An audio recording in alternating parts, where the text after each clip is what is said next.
Right, I've called it. No more frosts. Sun's out, it's nice and warm, therefore it's time to plant my climbing beans.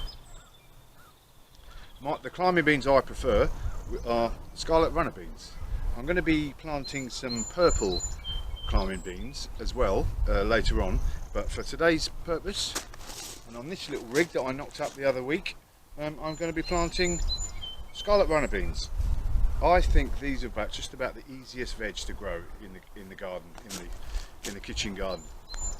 Once you stick them in, you don't even need to grow them from early on. You can just stick them in the ground as soon as the frost has gone, and they shoot up. Runner beans are great. They produce loads and loads and loads of beans, and you can freeze them. You can use them in all different sorts of different ways. So I do love a runner bean. So let's get planting.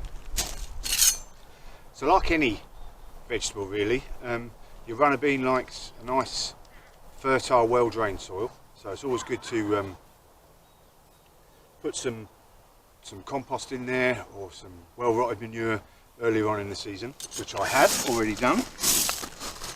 And I've used this support like this between two beds because it's space saving really. I'm not taking up the whole bed with this support. So it makes it easier for me to harvest the fruit later on. I can get in between the two rows nicely. So, instead of planting, just dig a nice hole next to the support.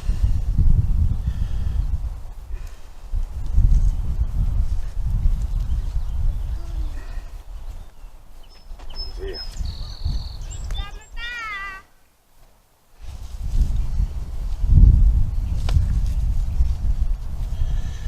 Let it romp away. You could even put the seeds in now actually. If you want to, it's not too late to sow the seeds. What I would do is just put up your rig and then sow a couple of the seeds, and then once they germinate, pick out the strongest one or take out the weakest one and leave the strongest one there. These ones, let it grow on a bit now, tie it in a little bit as it grows up, and this will reach a good 6 or 7 feet easily, getting to the top of these supports.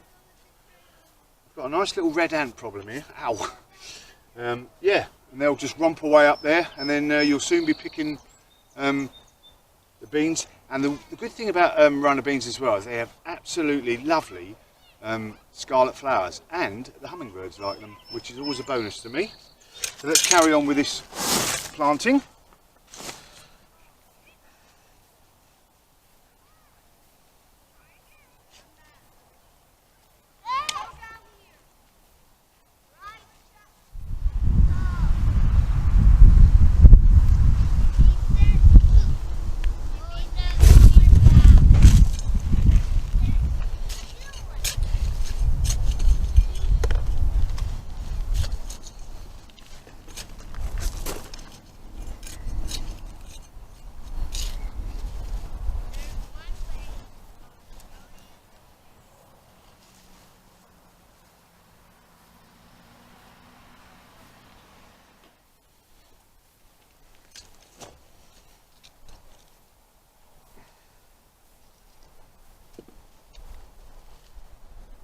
Right, there we go.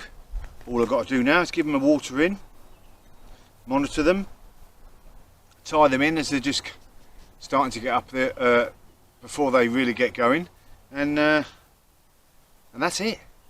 After that, it's enjoy the harvest. Obviously, make sure if you have a good dry spell, you give them a good water once a week. But other than that, these are really low maintenance vegetables and high yield. Job's a good one.